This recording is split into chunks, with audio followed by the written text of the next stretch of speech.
Judicial commission जी नई सरजोरजक कई वई आहे। चीफ जस्टिस या आफरीदी काउंसिल जो सरबराह हूंदो। Chief justice Aminuddin Khan judicial council जो ॿियो सीनियर मेंबर हूंदो।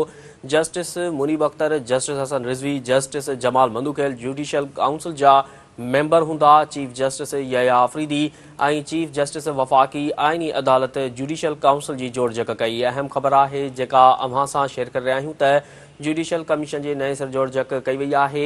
चीफ जस्टिस या आफरीदी काउंसिल जो सरबराह हूंदो। Chief justice Aminuddin Khan judicial council जो ॿियो सीनियर मेंबर हूंदो। Justice Munib Akhtar, justice Hasan Rizvi, justice Jamal Mandokhail judicial council जा मेंबर हूंदा। चीफ जस्टिस या आफरीदी ऐं चीफ जस्टिस वफ़ाक़ी आइनी अदालत जुडिशियल काउंसिल जी जोड़जक कई।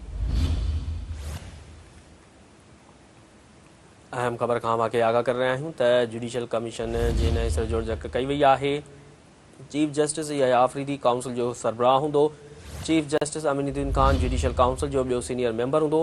Justice Munib Akhtar, justice Hasan Rizvi, justice Jamal Mandokhail judicial council जा मेंबर हूंदा। चीफ जस्टिस या आफरीदी ऐं चीफ जस्टिस वफ़ाक़ी आइनी अदालत जुडिशियल काउंसिल जी जोड़जक कई।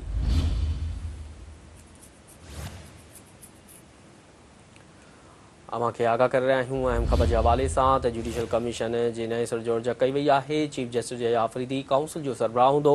Chief justice Aminuddin Khan judicial council जो ॿियो सीनियर मेंबर हूंदो।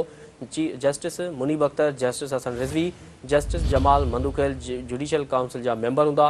चीफ जस्टिस या आफरीदी ऐं चीफ जस्टिस वफ़ाक़ी आइनी अदालत जुडिशियल काउंसिल जी जोड़जक कई।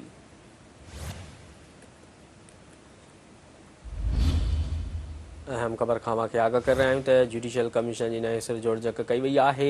चीफ जस्टिस या आफरीदी काउंसिल जो सरबराह हूंदो। Chief justice Aminuddin Khan judicial council जो ॿियो सीनियर मेंबर हूंदो। Justice Munib Akhtar, justice Hasan Rizvi, justice Jamal Mandokhail judicial council जा मेंबर हूंदा। चीफ जस्टिस या आफरीदी ऐं चीफ जस्टिस वफ़ाक़ी आइनी अदालत जुडिशियल काउंसिल जी जोड़जक कई।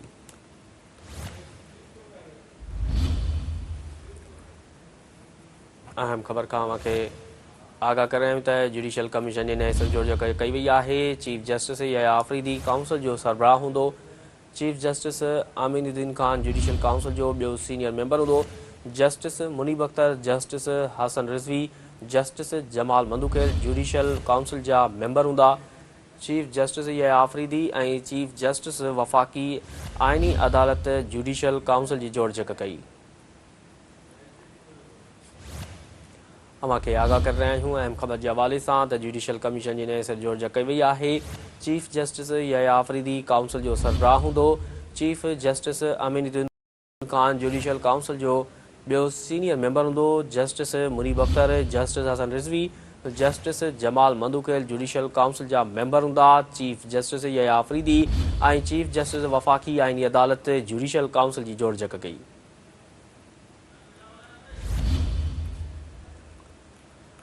अहम ख़बर खां वाक़े आगाह करे रहिया आहियूं त जुडिशियल कमीशन जे नए सरजोरजक कई वई आहे। चीफ जस्टिस या आफरीदी काउंसिल जो सरबराह हूंदो। Chief justice Aminuddin Khan judicial council जो ॿियो सीनियर मेंबर हूंदो। Justice Munib Akhtar, justice Hasan Rizvi, justice Jamal Mandokhail judicial council जा मेंबर हूंदा। चीफ जस्टिस या आफरीदी ऐं चीफ जस्टिस वफ़ाक़ी आइनी अदालत जुडिशियल काउंसिल जी जोड़जक कई।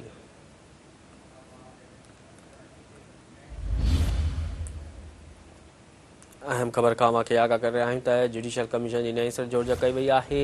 चीफ जस्टिस या आफरीदी काउंसिल जो सरबराह हूंदो।